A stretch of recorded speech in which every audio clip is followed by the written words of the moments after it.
I mean, listen, I'll tell you, anybody can say whatever they say, and they weren't really there. But you can ask, the cousins and people around me. I ain't never make no bad beats. Never. My first beat was good. So I just said, cool. I got something to do all the time. Especially like, I mean, in music, I mean, even at the end of the day, even though it's something creative, it's still using technology. Stuff still glitches. The computer still unplugs accidentally sometimes.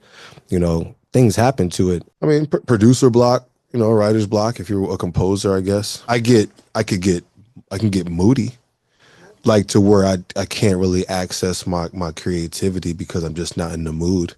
There was a time where I used to make 5, 6 beats a day for years, like 5 years. It's like playing basketball. I mean, if you really love it's yeah, there's some dudes that go to the gym every day. I mean, it's no different than that. I mean, if you love doing that, you go there 2 hours, you make 2, 3 beats, 4 beats, and that's it. It's just like doing push-ups, sit-ups, anything else. I mean, but it's a kind of a loaded question. It's a two-part question because first of all, I don't let artists just flip through my beats. You know what I mean? Like we as a producer, we're coming to try to create a bed for them to do what they do. So we should already have folders and things, and we're controlling. It's you're selling it at the same time. Like we're never going to create something dope, but the producer, especially depending on the artist, you're trying to put your inflection into their mind as well. So it's like, yo, I really want him to get on this beat.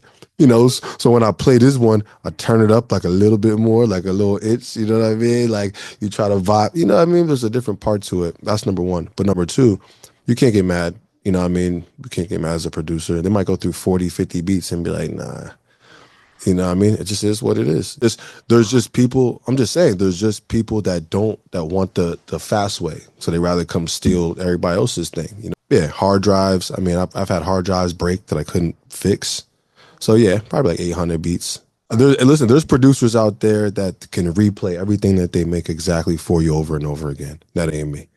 And once it comes out of my mind, it's just like a dream that manifested into my hands.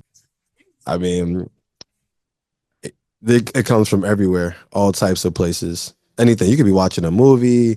So there's certain words, funny words that I just like the sound of them. So I'll just use them. Sometimes I'll have like a real potentially perverse or crazy thought and think of something like a crazy word and then name the beat that word backwards.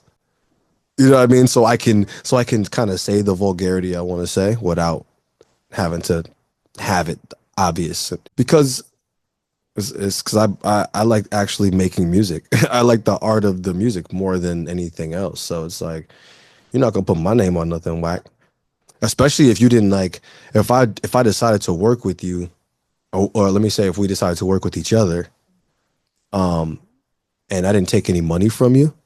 This is belongs to me just as much as it belongs to you. And I'm not speaking like that in just like a metaphorical way. Legally, you know what I mean? We got to make sure that both of us believe in and agree with what we're doing 3 times, but never actually had to. I don't really like digging. Nah, I'm not a digging person. That's not really in me like that. Um, I only sample when I'm inspired by what I heard on like in a life way. Like I'm not about to go dig through all these records and stuff like that. I listen to a lot of different types of music all the time. You know what I mean? I listen to like Brazilian classical music. I got people got the 3 radio stations that they got in their car. In the car, we got 20. You know what I mean? I go through the entire spectrum and find all the things I like. Spanish music, old music. So I could find any vibe type of thing and I get inspired by that. That's like digging for me, like in a way. Sampling in my style that much anymore because I feel like everybody is doing that. My styles, I call it futuristic soul. I've called it that probably since like 2013. I'm a 90s kid, an R&B guy. I like musicality. All right. This is the year like 50, Lupe, Kanye. You know what I mean? Like 2003 was just like a monstrous time period. If you ask for 1 year, a lot of people would say like their senior year in high school year. Probably a lot of people would say that because music is all coming together now. Genres are blending and everybody's connected and working on whatever they want. Not as bogged down like categorized as much, in my opinion. But As far as hip hop specifically and rap is concerned, which are two different things. Going back to the producer having more of a voice, you know, like back in the day, like when people used to go to Timberland and these guys, like they did whatever they told them to do. You know what I mean? When they used to go back with DJ Premier and all that stuff, they said, DJ Premier, what do you want me to do? But for me, the moments where I am pushing for the money, at least in a lot of my time, is kind of fewer and far between because I want to work with artists that are going to do right by the music. Nobody running off any money on any money. No, no, no. If we're here for the money, then we get in the money, you know. It's an important thing I learned. Urgency, probably. Urgency is key because life be rushing you. Anybody that waits is only allowing life to give you more things to slow you down. You know what I mean? You have to treat everything, every project, like we got to get to the finish line as soon as possible, as efficiently as possible. Because the longer you wait, the more wrenches get thrown in to what you're trying to do. You get left with a lot of unfinished work. Your hands got amputated. You know what I mean? You can't even hold a glass no more. It's like, dang, his inspiration is a young me. When I don't know what to play or what to do, when I'm looking for inspiration, because, you know, that's really what this thing is about, is always inspiring yourself to make something. No, I'm saying if you're paying, you know, everybody's considered, but I've definitely said no. Definitely reuse beats too, because somebody wanted to buy it, and the person that used it at first didn't buy it. There's other songs on those beats. It's just the person that you heard made a bigger song, and it completely just washed away that other person that made that mixtape joint with that same beat. Now I'm a little too transparent for that. You know what I mean? Like no one would approach me like that because I tell them when we making the music. You know what I mean? If this music is ours, like a project, that's one thing. If it's mine, that's one thing. But if you trying to take this beat and go over off with your song, and I even give you the opportunity to do that. I even say, all right, no problem, put on your product or whatever. You must know that if somebody comes to buy that beat, I'm selling that beat. If it takes striking your music down off of YouTube and all that shit, you got to come up with the money. Because now you have to ask yourself, how much does it matter to you? You know what I mean? As the producer, that's what I'm asking you. Like, if I come to you and you made a song and you go to YouTube, you got 3 views, you got 5 views, nobody listened to the song.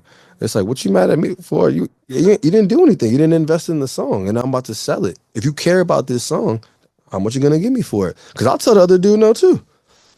You know what I mean? If you want to put up the money that you didn't put up at first so you could do what you want to do with it, I'll go back and tell him no, because you did use it. If they are family or paid full price, depends on who it is. Family or they paid full price, we go until we get it right, because that's the point. You know what I mean? Like if you paid, the reason you pay a producer top dollar is for that. Trying to find the best. We trying to find what we trying to find. Now, if you didn't pay for it and I let you use it to do something and you're not family, you know, you kind of don't really have much to say. You know what I mean? You take what you could get, you know what I mean? But outside of that, nah, we try to get the best song. That's the whole point. If you have to make your price match up to your complaint, you know what I mean? So if it's like, why do I got to keep doing this again? What you should be saying is, how much do I need to charge so I can do this over and over until they want it? If this is what's happening, how much do I charge to where this is not a problem? You know what I mean? You give me $5,000 for a beat, we can go back all year. Because the thing about you know, selling beats is the ones who pay, and the ones who don't. So there's always going to be one on this side and one on this side. I never had like 2 people trying to like go back and forth for a beat. A dollar sign, probably. Yeah, probably a dollar sign. Creative, melodically, he's super creative and talented. He's focused. He is hip hop and R&B. He's both. You know what I mean? So yeah, probably him or like Poe to Don. I'd rather get in the studio with Poe to Don and make beats than even work with a specific artist. But because most producers are studio rats. They like the studio. That's what they like to do. You know what I mean? They're not looking for, you can call it shy, you can call it introverted, you can call it, I mean, they're at that's their office. You know what I mean? So it's like I do producer events. Like I've thrown producer events in my lifetime a bunch. That stuff, I'm always for the producer community. So I'd love to see stuff like that happen. But the truth is, like, most of these producers are just producing at a high rate, like just nonstop. So putting these shows together, excuse me, a promoter has to see value in that to help them do that. But these dudes just studio right, they're not even outside, which is essentially the reason why what I'm doing is, going to work because I am like an outside producer. There's a song called "Must Be Love" by Cassie, produced by Mario Winans, I believe. It's one of the greatest instrumentals. I listen to the beat every day. I listen to instrumentals every day. That's what I go on YouTube. I listen to the greatest beats. I listen to the greatest beats of all time. You know what I mean? I listen to like, man, Quincy Jones, like instrumentals, Hove instrumental. Like when you hear somebody's beats by themselves, John Legend beats, like the beats without his voice is like. Now I played the clarinet for like 5.5 years. I just know music, I mean, I just understand. I just, I come from like my mom is a musical like monster. Like my mom turned the speakers up loud in the house and listen music. My mom does that right now. I'll call my mom right now and she won't answer if she's doing that. And she'll text me, be like, I'm having a little party in the house by myself. I'll have to call you back. Like my mom will like not talk to me while she's having a good time by herself. So, but she used to buy all the CDs, the Publishers Clearinghouse with the stamps and the coupons and stuff like that. My mom had thousands of CDs, every CD you could think of. She just never used them, and she just started going ham. I don't think you need to know the culture of music to be a creative person and to understand sound and stuff like that. Should you know the culture of what you're making? It does. It adds heart to it. It adds a layer to it. Depth to it. Yeah, I would say yeah. You know what I mean? 25 and Biggie was 1995. You know what I mean? So would it be good for you to know what was going on 30 years ago? Would it be good? Yes. Well, my son would love to hear this, but I was pretty much a mischievous kid the whole time. I wasn't like a malicious kid or anything like that, but I definitely spent time just getting into shit. Just because, you know what I mean? Just teenager, relatively the same, start when you start driving, that kind of changes everything. I was the same person. Just got a car to get into stuff with now. When there with all your materials and you close that door. My boy has a studio in Cincinnati. We was there for 3 or 4 days. We had a 4-day studio session. We never left. What I mean? We slept in the studio. We worked for 10, 12 hours, take a nap, get up, get food, take a walk, maybe have a drink, and come right back. We lived in the studio for 4 days. Things here and there, but he sings, but we haven't made any music yet. But it might be coming on the line. You never know. I'm gonna do whatever he wants to do. I mean, I definitely want. I'd love for him to be an artist. I know the freedom that comes with it and how happy it can make you. And we, in the '90s and earlier on, a lot of our, my mom is from Trinidad. You know what I mean? My parents didn't really. The arts is not like what they think that we should be focused on. Sometimes he could do whatever he want to do. You know what I mean? If he wants to sing, he gonna sing. I'm just gonna make sure that I push him to be the best. If that's what he wants to do, you do whatever you feel like you got to do. I've been kicked out of these offices a bunch of times. It is what it is. Like that's probably the craziest thing. Long time since I've even had to even deal with that. You know what I mean? When you start, working with people who are doing what they got to do, like we shouldn't even bad quality. Like what? Wait, why wouldn't I want to do a contract? Like, I want you to know that this is real, so you treat it like it's real. Scared of what? You're buying something. You get a receipt from CVS. You're buying something, and this just signifies that you bought something, that you can use this. I'm saving you. You know what I mean? Because if you don't have this contract, I can say that you didn't pay for this, and I can flag all your music later on. This contract ain't as much for me as you think it is. It's for you as an artist to be able to do what you got to do. I just want to create good art, stuff that leaves, some ripples and frequencies in life. And that I just want to make dope things. Go as far as I can with my ideas. That's really it. If I want to build a car, I'll do that. If I want to build a TV or if I want to do anything, I'll do that.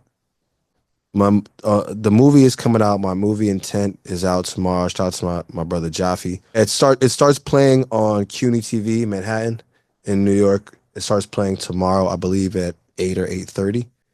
And it's gonna be playing for like 2 weeks. So yeah, Stunt Double. The video is out. Catch it on BET Jams. Yeah, it played a couple times with BT. It's gonna continue to do that. And yeah, find me on Airitoutradio. Shout out to my mama. No, shout out to everybody, all my collaborators. Shout out to Karma. Shout out to Jaffe. Shout out to my brother Dax. Just shout out to the whole gang. Dub, G, everybody. Yee. Eddie Deuce on I think Facebook. Eddie Deuce on Spotify, YouTube. Go follow me, add it to your playlists.